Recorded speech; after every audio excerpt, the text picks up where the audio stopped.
கோயிலுக்குள்ள வந்து சமஸ்கிருதம் உள்ள எப்படி நுழைஞ்சது? இல்லைங்க, சமஸ்கிருதம்ங்கிற மொழிக்கும் பிராமணர்களுக்கும் பெருசா தொடர்பு கிடையாது.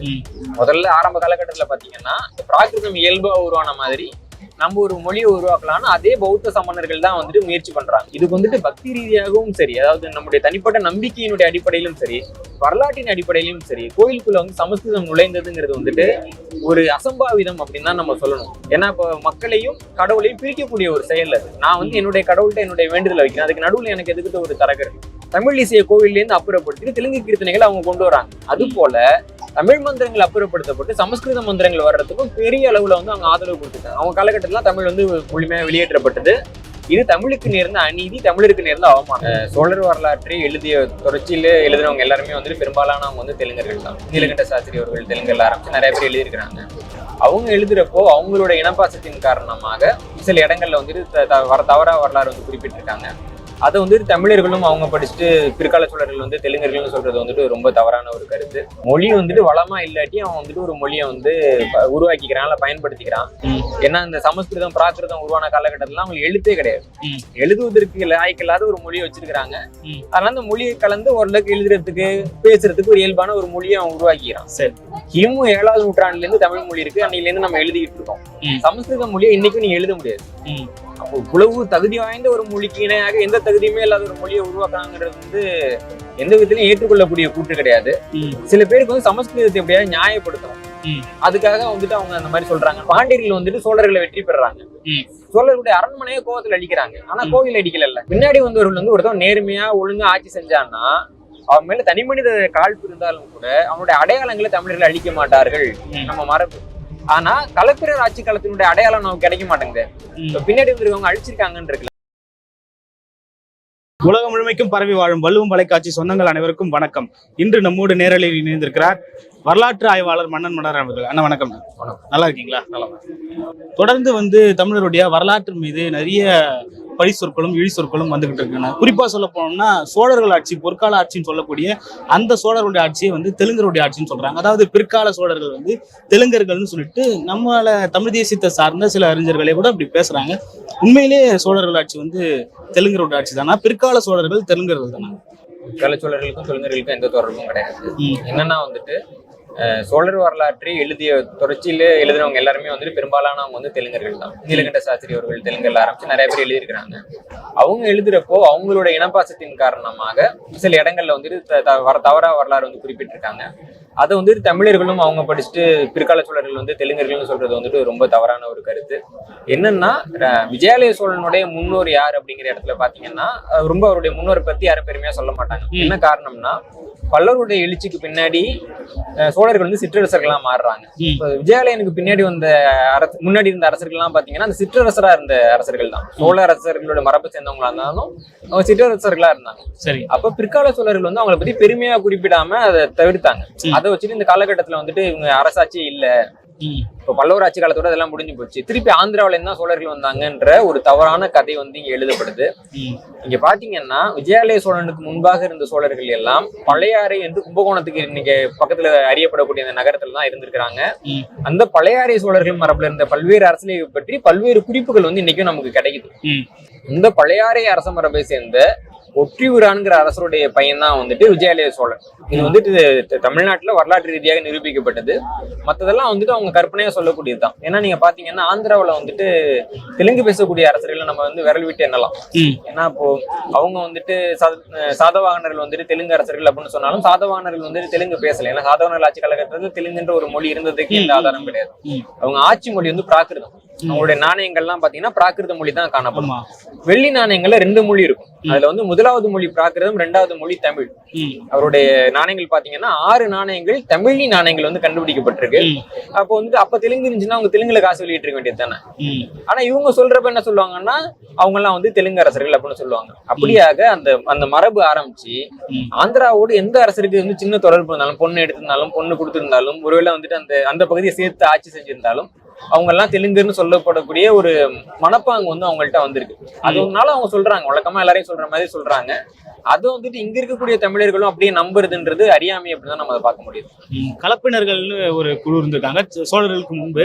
அந்த கலப்பினர்கள் வந்து எந்த மொழியை சார்ந்தவர்கள்னு இது வரைக்குமே யாருமே வந்து சொல்லல. உங்களுக்கு ஏதாவது இந்த கலப்பினர்கள் இந்த மொழியை சார்ந்தவங்களா இருக்கலாம், இல்ல இந்த இனத்தை சார்ந்தவங்களா இருக்கலாம் அப்படின்ற இது இல்லைங்க. அதாவது இந்த களப்பிரர் ஆட்சியை பொறுத்த வரைக்கும் போதுமான சான்று கிடைக்கலன்னா நம்ம சொல்லணும். ஒரு கொலை வழக்கு நடக்குது, ஒருத்தர் குற்றவாளின்னு சொல்றதுக்கு போதுமான சாட்சி இல்ல. கிடைக்கிற சாட்சியை வச்சு நம்ம ஒரு குற்றவாளி நிரபராதின்னு சொல்ல முடியுமா? சொல்ல முடியாது இல்லைங்களா? கிடைக்கிறது என்ன சொல்லுவாங்கன்னா, போதிய சான்று இல்லாத காரணத்தால அவர் விடுவிக்கிறேன்னு சொல்லுவாங்களே தவிர இருக்கிற சான்று வச்சு நான் ஒரு தீர்ப்பு கொடுக்குறேன்னு சொல்ல முடியாது. வரலாற்று ஆய்வுலையும் அப்படிதான். எனக்கு சான்று இல்லைங்கிறதுனால என்னோட கற்பனை எல்லாம் வந்துட்டு நான் வரலாறா சொல்ல முடியாது இல்லைங்களா?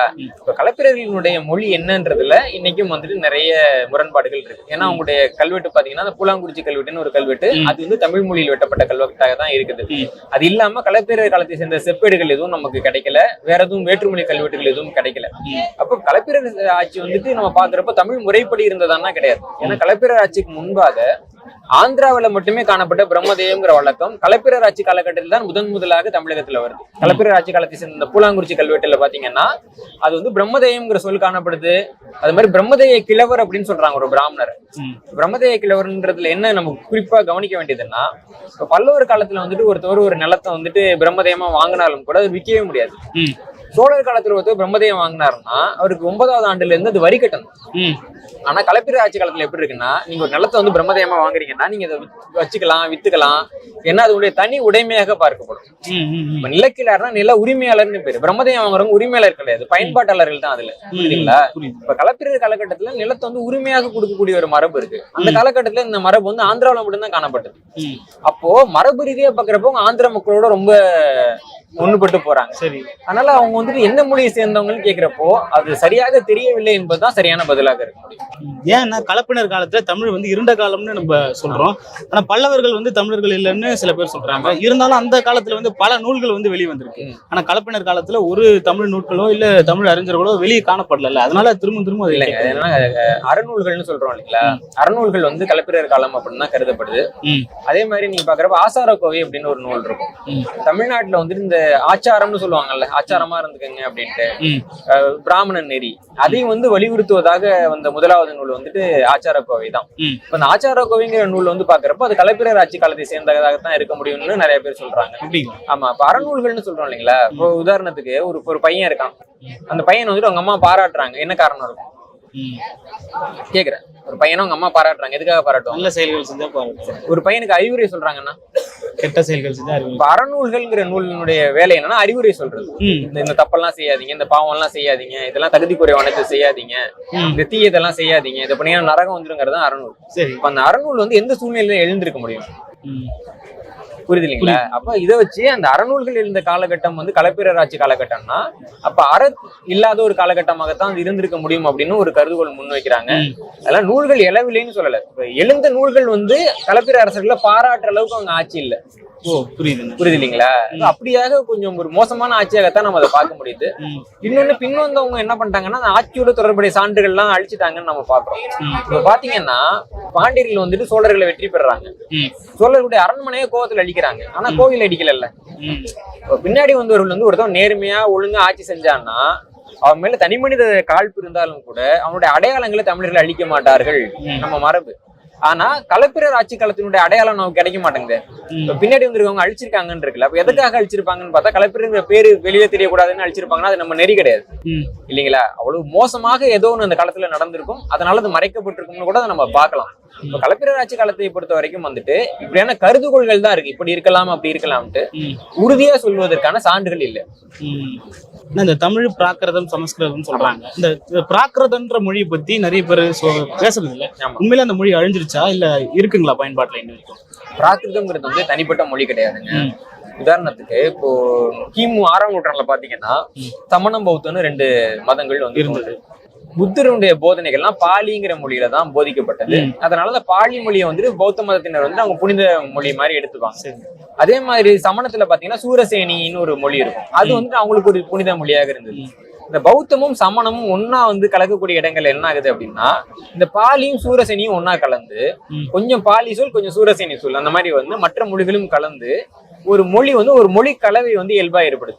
இப்ப நீங்க பாத்தீங்கன்னா இந்த எல்லையோர மாநிலங்கள் எல்லாம் 2 மொழியும் கலந்து 3வது ஒரு மொழி உருவாகும் இல்லைங்களா? அப்படியாக இந்த பாலி சூரசேனி எல்லாம் கலந்து உருவான ஒரு மொழி இருக்கு இல்லைங்களா? அதுக்கு தான் பின்னாடி பிராகிருதம் அப்படின்னு பேர் வந்தாங்க. பிராகிருதம்னா இயல்பாக கலந்தது. 2 மொழி கிட்டக்க போது இயல்பாவே கலந்துக்குது.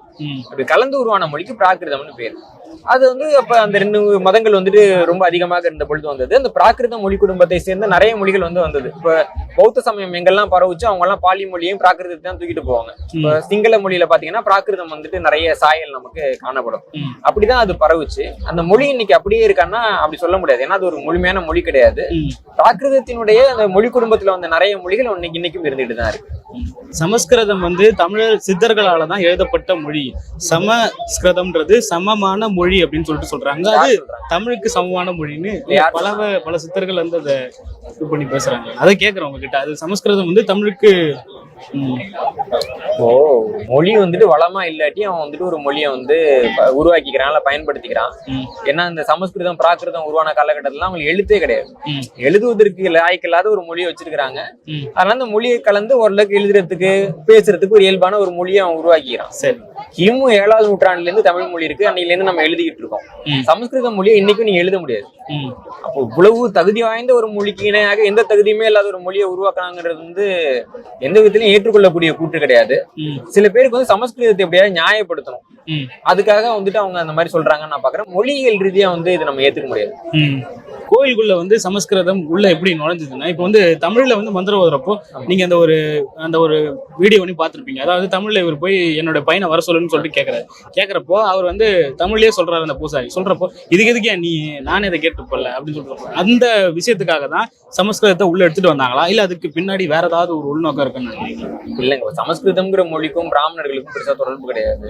முதல்ல ஆரம்ப காலகட்டத்துல பாத்தீங்கன்னா இந்த பிராகிருதம் இயல்பா உருவான மாதிரி நம்ம ஒரு மொழியை உருவாக்கலாம்னு அதே பௌத்த சமணர்கள் தான் வந்துட்டு முயற்சி பண்றாங்க. பௌத்த சமணர்களோட முயற்சியில தான் வந்துட்டு முதல்ல வருது. எவ்வளவு பேருக்கு தெரியும்னு தெரியல, பௌத்த மதத்துக்கும் சமஸ்கிருதம் புனித மொழி தான். பௌத்த மதத்துக்கு தேவபாஷை சமஸ்கிருதம், சமணத்துக்கும் தேவபாஷை சமஸ்கிருதம். இப்ப இங்க பல்லவ நாட்டுல வந்துட்டு ஆட்களை உட்கார வச்சு அவங்க மூலமா வந்துட்டு மொழி இந்த சமஸ்கிருதத்துக்கு நூல்களை மொழிபெயர்க்கக்கூடிய வேலையை பார்த்தவங்க முழுக்க வந்து சமணர்கள் தான் பாத்துருக்காங்க. சைவர்களோ வைணவர்களோ அதெல்லாம் பார்க்கவே இல்லை. ஏன்னா நமக்கு ஒரு வளமையான மொழி இருந்தது. இன்னும் சொல்ல வேணும்னா பின்னாடி வந்துட்டு இந்த பக்தி இலக்கிய எழுச்சின்னு சொல்றோம் இல்லைங்களா, கோயில்களை விட்டு எல்லாரையும் துரத்திட்டு இப்போ தேவாரம் திருவாசகம் திவ்ய பிரபந்தம்லாம் வந்தது இல்லை. அதெல்லாம் வந்துட்டு இந்த சமஸ்கிருதத்துக்கு எதிராக வந்தது தான். அப்ப என்ன நாயன்மார் ஆழ்வார்லாம் உட்காந்துட்டு பாசுரம் பாடணுன்றப்ப சமஸ்கிருதத்துல பாட வேண்டியது தானே. அப்ப திருநாவுக்கரசர் வந்துட்டு இறைவன்ட்ட தமிழ் பாட முடியும், தாய்மானவ சாமிகள் வந்துட்டு தமிழ் பாட முடியும், அவங்களுக்கு எல்லாம் அருள் கிடைக்கிறா, நான் பண்ணாலும் அருள் கிடைக்கும். சமஸ்கிருதத்துல இறைவனை பாடி யார் அருள் பெற்றா? எந்த பூசாரியா இருக்கோ கோயில்ல உட்காந்துட்டு சமஸ்கிருதத்துல மந்திரம் ஓதி முக்தி அடைஞ்சாரு? அவ்வளவு பக்கத்துல உட்காந்துட்டு ஓதுற அவங்களுக்கே கிடைக்காட்டி அவங்க கிட்ட காசு போற நமக்கு கிடைச்சிருக்கா? இது பைத்தியகாரத்தனம், அவ்வளவுதான். இதுக்கு வந்துட்டு பக்தி ரீதியாகவும் சரி, அதாவது நம்முடைய தனிப்பட்ட நம்பிக்கையினுடைய அடிப்படையிலும் சரி, வரலாற்றின் அடிப்படையிலும் சரி, கோயிலுக்குள்ள வந்து சமஸ்கிருதம் நுழைந்ததுங்கிறது வந்துட்டு ஒரு அசம்பாவிதம் அப்படின்னு தான் நம்ம சொல்லணும். ஏன்னா இப்போ மக்களையும் கடவுளையும் பிரிக்கக்கூடிய ஒரு செயல் அது. நான் வந்து என்னுடைய கடவுள்கிட்ட என்னுடைய வேண்டுதலை வைக்கிறேன், அதுக்கு நடுவுல எனக்கு எதுக்கிட்ட ஒரு தரகர் இல்லைங்களா? இன்னும் சொல்லணும்னா ராஜராஜ சோழன் காலகட்டத்துல கூட பாக்குறப்போ கோவில்ல வந்துட்டு 3 பேர் சமஸ்கிருதம் ஓதுறதுக்கு இருந்தாங்கன்னா 4 பேர் வந்து தமிழ் ஓதுறதுக்கு இருந்தாங்க. தஞ்சாவூர் பெரிய கோயில் கல்வெட்டு சொல்லுது. அது இல்லாம 48 பேர் தேவாரம் திருவாசகம் ஓதுறதுக்கு இருந்தாங்க. இன்னைக்கு இந்த 48 பேர் தேவாரம் திருவாசகம் ஓதுறவங்க இருந்த இடத்துல இன்னைக்கு யாருமே இல்லை. நீ கோயிலுக்குள்ளே அவனை வரக்கூடாதுன்றாங்க. இந்த 4 பூசாரி இடத்துலயும் யாரும் இல்ல. ஆனா இந்த 3 பூசாரி இந்த இடத்துல இன்னைக்கு 50 பேர் 100 பேர் இருக்காங்க. இது வந்துட்டு நம்ம ஏமாந்ததால நடந்த முட்டாள்தனம். இன்னொன்னு பாத்தீங்கன்னா தமிழ் மொழிக்கு வந்து சமஸ்கிருதம் அந்நிய மொழி. தெலுங்கு மொழிக்கு அப்படி கிடையாது. இப்ப தெலுங்கு மொழியில பாத்தீங்க அப்படின்னா அவங்களுடைய மூல மொழியா அவங்க சமஸ்கிருதத்தை நினைக்கிறாங்க. அப்ப தெலுங்குல என்ன பண்ணுவாங்கன்னா கோயில்ல தமிழ்ல ஓதுறப்போ அது அந்நிய மொழியில நீ ஓதுற, ஒண்ணு என்னோட தாய்மொழியான தெலுங்குல ஓது அல்ல சமஸ்கிருதத்துல ஓதுன்னு நினைக்கிறது இயல்பானது. அப்ப என்ன பண்றாங்கன்னா அந்த கீர்த்தனை எல்லாம் தெலுங்குல பாட வைக்கிறாங்க. இந்த தெலுங்கு கீர்த்தனைகள் இருக்கு இல்லைங்களா, தமிழ் இசைய கோவில்ல இருந்து அப்புறப்படுத்திட்டு தெலுங்கு கீர்த்தனைகள் அவங்க கொண்டு வராங்க. அது போல தமிழ் மந்திரங்கள் அப்புறப்படுத்தப்பட்டு சமஸ்கிருத மந்திரங்கள் வர்றதுக்கும் பெரிய அளவுல வந்து அவங்க ஆதரவு கொடுத்துருக்காங்க. அவங்க காலகட்டத்துல தமிழ் வந்து முழுமையா வெளியேற்றப்பட்டது. இது தமிழுக்கு நேர்ந்த அநீதி, தமிழருக்கு நேர்ந்த அவமானம், அவ்வளவுதான். நடப்பு கால அரசியல் குறித்தும் வரலாறு குறித்தும் விவாதித்ததுக்கு நன்றினா மற்றும் ஒரு காலம் சந்திப்போம். நன்றி.